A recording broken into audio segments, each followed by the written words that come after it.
జీవితంలో కష్టాలొస్తున్నాయని బాధపడుతున్న కొడుకును తండ్రి వంటగదిలోకి తీసుకెళ్ళాడు. 3 వేరువేరు గిన్నెల నీళ్ళలో బంగాళదుంప, కోడిగుడ్డు, కాఫీ పొడి వేసి మూడింటిని బాగా మరిగించాడు.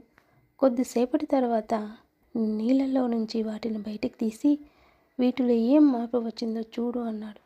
మొదట గట్టిగా ఉన్న బంగాళదుంప వేడి నీళ్ళలో ఉడికి చాలా మెత్తగా బలహీనంగా మారిపోయింది. లోపల మెత్తగా ఉన్న కోడిగుడ్డు వేడి నీళ్ళ వల్ల లోపల గట్టిగా తయారైంది.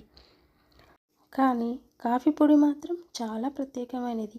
అది తాను మారడమే కాకుండా తనను మరిగించిన నీటి రంగును, వాసనను అద్భుతంగా మార్చేసింది.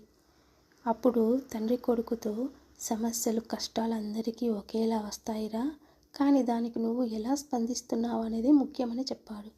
కష్టాలు రాగానే బంగాళదుంపలా బలహీనపడతావా, గుడ్డులా మనసును రాయిలా మార్చుకుంటావా, లేక కాఫీలా ఆ పరిస్థితిని నీకు అనుకూలంగా మార్చేస్తావా అని అడిగాడు.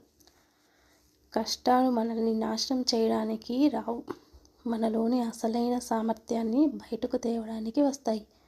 పరిస్థితి ఎలా ఉన్నా దాన్ని మనకు అనుకూలంగా మార్చుకోవడం అసలైన గెలుపు.